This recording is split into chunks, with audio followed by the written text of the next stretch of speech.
Olá pessoal, sejam muito bem-vindos à nossa aula sobre fundamentos de segurança da informação voltados para o mundo corporativo.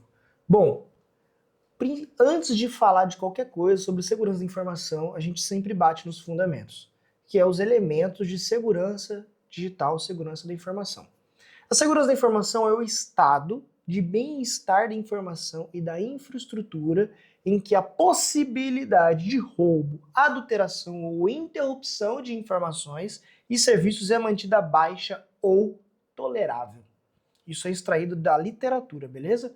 Baseia-se nos 5 elementos principais: confidencialidade, integridade, disponibilidade, autenticidade e não repúdio. Essas 5 elas são bem famosas, mas geralmente a gente reduz ela para a tríplice CID, que a gente vai falar logo mais. Bom, a confidencialidade, ela visa garantir que a informação fique confidencial, que ela seja acessível, que apenas as pessoas autorizadas. Então, como que funciona a confidencialidade? No envio de um e-mail, através de uma ligação, através de uma informação que é transitada de um ponto A ao ponto B, ela deve se manter confidencial. Então, confidencialidade, como um dos pilares do tripé da segurança da informação, é manter as informações de forma sigilosa. Essa é a base de todo mundo, toda a informação corporativa do mundo moderno veio através das informações entre nações, entre governos, entre empresas, se na parte de sigilo industrial, por exemplo, se manterem confidenciais. Nem todas as informações de projetos, de pesquisa, de ciência, devem ser abertos ao público naquele momento. Então, a confidencialidade ela vem desse pilar de se manter a informação segura.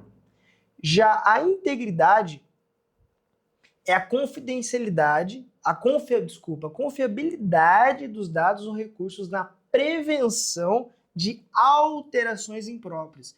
Então, um ponto importante da diferença da confidencialidade para a integridade é que a integridade ela vem de se manter o dado, a informação íntegra, sem que ela tenha sido modificada.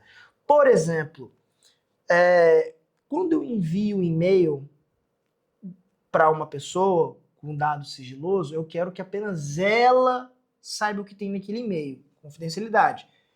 Eu quero que esse dado, aquela informação que vá através do e-mail, ela não seja alterada e que aquilo que está indo é realmente aquilo que eu enviei. Isso significa que ela tem que ser íntegra. Então, a integridade vem do princípio de que a informação ela não pode ser mudada, ela não pode ser alterada, ela tem que ser do jeito que ela saiu do ponto A ao ponto B, no estado que ela se permanece. Porque a gente vai depois entrar em tópicos como criptografia em repouso, criptografia em trânsito, tudo isso faz parte de manter o dado, a informação íntegra. E a disponibilidade? A disponibilidade vem da informação estar no ar, estar disponível, ela estar 100% online. Porque muitas vezes a gente acredita que quando uma empresa sofre uma invasão, ela apenas vai ter o seu dado vazado ou ela vai ter o seu dado comprometido através de um malware no qual pode criptografar, que a gente vai depois falar sobre ransomware, vai criptografar aqueles dados, a empresa vai perder os dados. Por quê? Quebrou a integridade dos dados. Então a gente geralmente foca nesses danos, que é vazar o dado, ou a empresa perdeu o dado e for cobrada pelo criminoso para resgate da informação, mas muitas vezes a gente se esquece da disponibilidade. Dependendo da empresa, a informação não está disponível, ela tem um dano de custo de imagem e financeiro muito maior do que se fosse criptografado ou se vazasse. Por quê? Imagina a seguinte situação. A Amazon, por exemplo, a Amazon Brasil sofreu um ataque de ransomware e criptografou aqueles dados ali. Ou a Amazon Brasil vazou parte dos dados de alguns clientes. Ambas as situações são críticas. Porém, no caso da criptografia, de criptografar o ransomware, de cobrar resgate, a Amazon provavelmente tem backup. Vai demorar um pouco, mas eles vão conseguir restaurar os dados ali em determinado momento.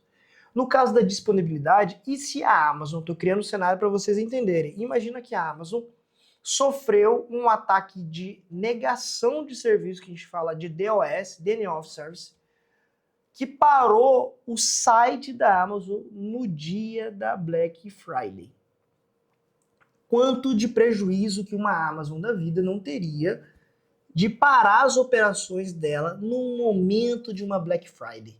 Lá no final de novembro, né, se eu não me engano, na última sexta-feira de novembro, parou o site da Amazon e ele ficou inoperante por algumas horas. As horas de virada de chave de um dia para o outro, que é onde a galera vai comprar, é onde ela vai vender mais e onde ela vai ter um prejuízo que eu posso falar com total segurança que passa da casa dos milhões, com certeza. Então imagina que esse ataque de tirar do ar, ele tem às vezes um dano muito maior do que os outros, apenas exemplo. A mesma coisa, pessoal, eu gosto de dar o exemplo da Secretaria de Fazenda, Cefaz, dos estados, ou pega a Secretaria a parte portuária do Brasil. Imagina um ataque de negação nessa região, onde, por exemplo, Porto de Santos, pode parar as operações de entrada e saída de navios. Imagina o prejuízo multimilionário que não teria. Agora vamos para uma escala estadual. Imagina na secretaria, nas fronteiras, onde o caminhão ele precisa passar na balança, ou ele precisa ser checado ali, emitir a nota e tudo mais, e a Secretaria de Fazenda para na parte de emissão de nota. Quanto que não perde o Estado naqueles momentos? Então isso fica na reflexão sobre que tanto a integridade, a confidencialidade e a disponibilidade, eles têm o mesmo impacto, porém depende do cenário. Sobre a confidencialidade, voltando aqui, garantir que o acesso à informação é restrito apenas aos usuários legítimos. A disponibilidade, garantir que a informação e os ativos associados estejam disponíveis para usuários legítimos de forma oportuna. A autenticidade agora, garantir que o usuário é de fato quem alega ser, ele tem que ser autêntico aquela assinatura, aquele documento, aquele acesso. E a integridade, toda informação deve ser mantida na mesma condição que foi disponibilizada pelo seu proprietário, visando protegê-la contra modificações, alterações indevidas. E agora a gente vai entrar mais a fundo um pouquinho em cada uma delas. Na confidencialidade, ela vem de ser exclusiva, ou seja, o dado disponível ele é exclusivamente para acesso àquele usuário. E aí ele tem a questão da privacidade, que consiste em limitar o acesso à informação de pessoas. Uma pessoa com acesso não autorizado a uma informação, ela pode repassar para outra pessoa, ela pode vazar aquele dado, obter acesso a uma informação, uma cópia de um documento sigiloso, ou um criminoso invadiu a empresa e obteve acesso a uma credencial no qual ele vai ver os documentos e tentar vazar aqueles documentos. Técnicas de ataque, um insider, um threat insider, isso que a gente chama de insider, que é uma ameaça interna, que muitas vezes a gente viu agora ultimamente, o caso do banco, no qual foi pago, os criminosos pagaram para uma pessoa lá de dentro, um valor ínfimo perante todo vazamento, para ele dar as credenciais. Isso aqui é um exemplo perfeito sobre a confidencialidade e de um atacante explorar uma vulnerabilidade interna de uma pessoa, que a gente chama de insider threat, a ameaça interna. Ele passou os acessos e a partir daquilo os criminosos conseguiram invadir as contas, fazer as transações e etc. Então uma pessoa, existe aí agora, essa é uma das formas, outra forma seria obter a credencial através de um malware, a pessoa clicou no e-mail, no link, perdeu o acesso à conta, o criminoso consegue fechar a VPN com a empresa, acessar os dados, ou acessar a conta de e-mail, vazar aquilo ali, etc. E aí, o prejuízo para a empresa, muitas vezes, nem sempre é do dado, mas sim da reputação dela. A gente sempre tem que lembrar disso. Então, a gente tem isso como quebra da confidencialidade.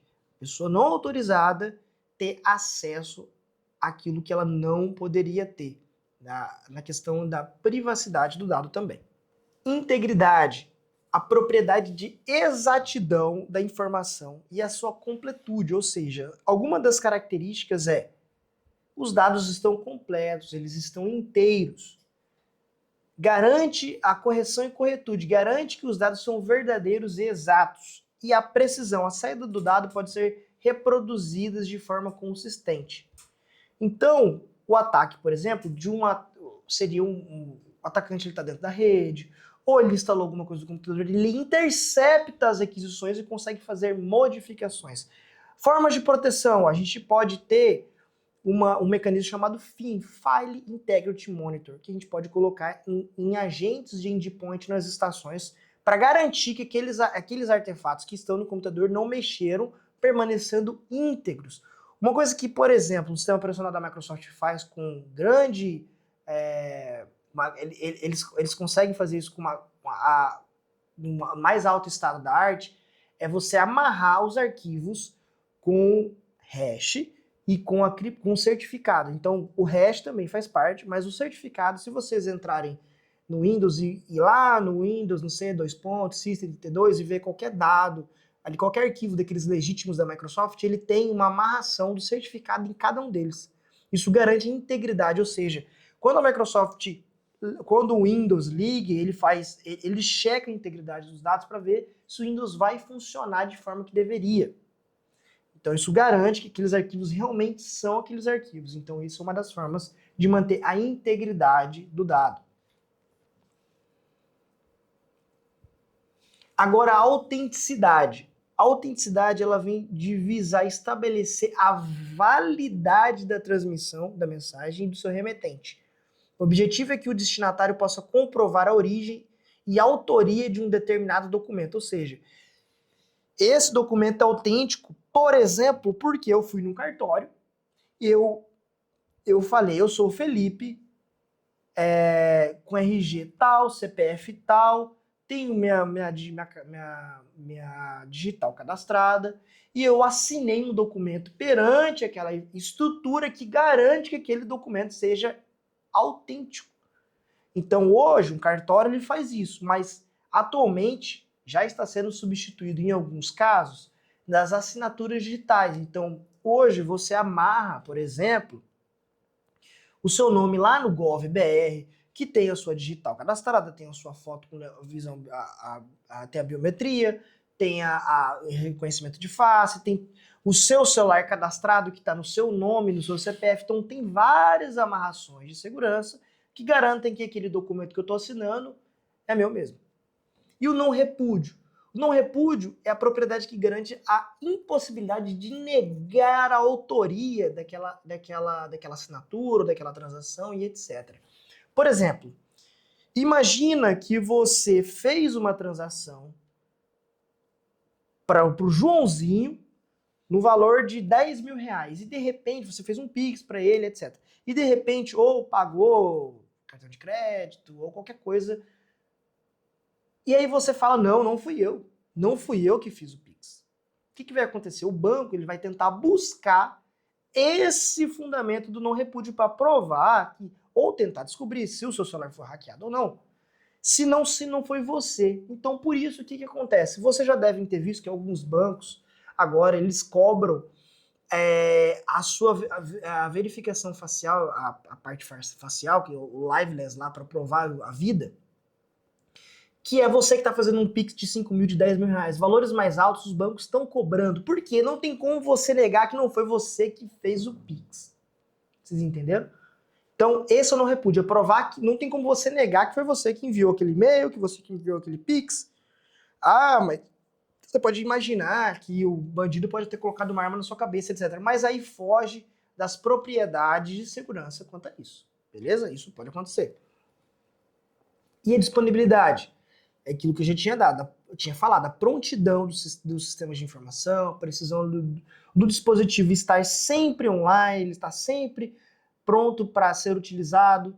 Então, isso visa a continuidade do negócio, a robustez. Então, aqueles sistemas estão sempre online, eu sempre consigo acessar, beleza? Forma de ataque, tirar do ar. Existem plataformas, existem ferramentas que fazem disparos em determinado IP, determinado site, que faz com que ele se sobrecarregue nas aquisições e ele venha a cair.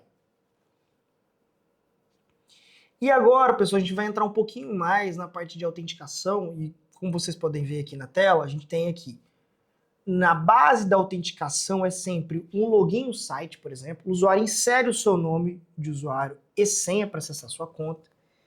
Acessa um banco online, o usuário entra com o usuário, a pessoa entra com o usuário e senha, e o banco pode solicitar ali enviar um SMS ou uma foto ou alguma coisa. Aí um desbloqueio do smartphone a gente tem impressão digital, a gente tem o PIN, porque a autenticação ela tem que ser, ela usa geralmente esses 3 pilares, que é o que você sabe, o que você tem e o que você é. E o que significa isso? O que você sabe? Uma senha e um dado pessoal.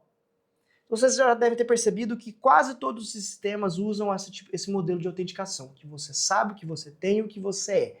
O que você sabe? Uma senha e um dado pessoal. A sua senha ou, qual foi o nome do seu primeiro cachorrinho, onde você nasceu, o nome do meio da sua mãe. É um dado pessoal. O que você tem? Você tem um token, você tem um celular, você tem um pendrivezinho com uma senha. Vocês já devem ter visto, não sei se já viram, diversas empresas na parte do financeiro, o pessoal usa um token. Esse token, ele só é liberado pelo banco quando existe todo o mecanismo de segurança e ele só é disponível para algumas pessoas chaves na empresa. Então, quando ela vai fazer uma transação, ou ela vai fazer o pagamento dos funcionários, etc., o pessoal do financeiro digita a senha, entra no banco, entra no sistema, vai fazer o pagamento, coloca o token. Esse token é uma chave que visa garantir a autenticação e a autenticidade daquelas transações. E por último, a gente tem o que você é. O que você é? Você é uma pessoa que tem a biometria, você tem o reconhecimento facial, você tem impressão digital, reconhecimento de retina. Então a gente faz essa tríplice de segurança do que você sabe, do que você tem, do que você é. Então você sabe uma senha, você digita uma senha, você usa um token, você usa a biometria, e isso faz com que fique mais difícil para os agentes maliciosos tentarem fazer algum tipo de fraude. Dentro de tudo isso, no conceito de segurança, no mundo corporativo, a gente entra com esteira de DevSecOps. Por quê? A gente tem que planejar, a gente tem que fazer o deploy das ferramentas, a gente tem que fazer as operações, monitorar, testar e ter esse ciclo contínuo. O porquê desse slide aqui sobre DevSecOps? Porque é uma metodologia que está intrínseca dentro de toda a camada da parte corporativa. Mesmo que você não tenha ela aplicada de forma direta, isso está acontecendo. Porque você tem a parte de desenvolvimento, você tem a parte do sysadmin, do pessoal controlando a rede, você tem o suporte, você tem o pessoal de segurança, você tem, então assim, o pessoal de banco de dados, então tudo isso entra numa esteira no qual todos os sistemas eles passam pela parte de homologação, vai para produção, é testado o pessoal do Red Team, por exemplo, testa se ele vai para o ar ou não, é feitas as configurações pelo pessoal de SecOps, colocou naquela porta do Fire, publicou ali, assado, enfim.